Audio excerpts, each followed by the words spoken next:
গরম জলে নুন দিচ্ছি আর এর মধ্যে কুমড়োর খোসা সেদ্ধ করে নেব। দেখেছেন তো বড় বড় করে কাটা, পরে এগুলো ছোট ছোট করে নেব। ঢাকা দিয়ে আমি সেদ্ধ করতে দেবো। সঙ্গে দিয়ে দিচ্ছি কুমড়োর বীজ আর মাটি, এটাও এর সাথে সেদ্ধ করে নেব। সেদ্ধ হয়ে গেছে, চাপলেই ভেঙে যাচ্ছে। আমি এবার নামিয়ে ঠান্ডা করতে দেবো।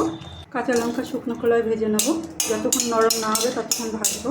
সঙ্গে দিয়ে দিচ্ছি 3-4-5 কোয়া রসুন, এটা আমি লঙ্কার সাথে ভেজে নেবো। আর দুটো ধনের গোড়া দিয়েছি, একটু ঠান্ডা করে নেব।